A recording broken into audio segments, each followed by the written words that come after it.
May 2,000 ayuda ka sa SSS Uplift Program. Paano kung expired, inactive o close na ang iyong account sa DAEM? Makukuha mo ba? Kung ang inyong bank account o e-wallet na naka-enroll sa DAEM ay expired, inactive o close na, maaaring hindi agad maipadala ang 2,000 uplift benefits sa account na iyon. Sa ganitong sitwasyon, karaniwang kailangan mag-enroll o mag-update ng panibagong valid na disbursement account sa iyong my.sss account bago maiproseso ang iyong payout. So ano ang mga posibleng mangyari? Una, pwedeng expired ang inyong account. Susunod, pwedeng inactive o dormant ang inyong account. Ang dormant ay yung hindi nagagamit o wala activity within the year or two. So, ang panghuli ay closed account. Totally closed po ang inyong account. So, magkakaiba po yan. Expired ang account. Kailangan magpalit o mag-update ng bagong aktibong account. Ano ba ang expired ATM o bank account? Kung ATM o debit card ang expired, karaniwang may validity ito na 3 to 5 years. Makikita ang expiration date sa harap ng card. So halimbawa 6/30. Ang ibig sabihin po niyan ay June 2030 ang inyong expiration.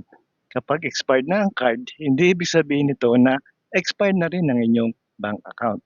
Kadalasan, card lang ang pinapalitan ng bangko.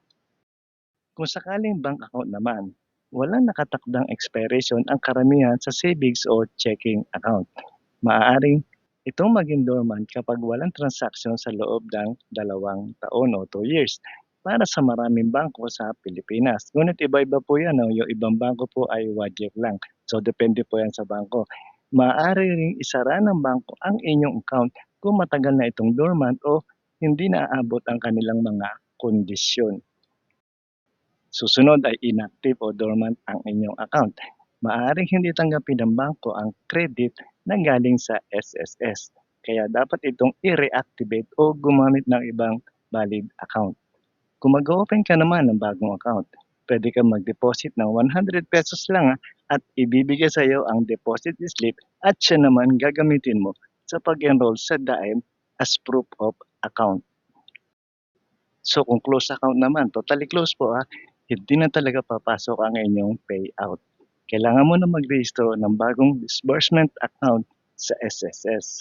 So katulad na nabanggit natin kanina, mag-open lang ng bagong account at gumamit ng deposit slip na pang-enroll sa SSS DAEM.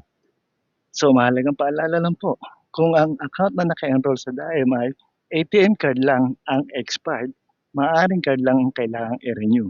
O tanungin mo na ang inyong bangko kung aktibo pa ang inyong account. O kung bank account naman mismo, ang close o inactive, kailangan mo na mag-enroll ng bagong valid na disbursement account sa my.sss.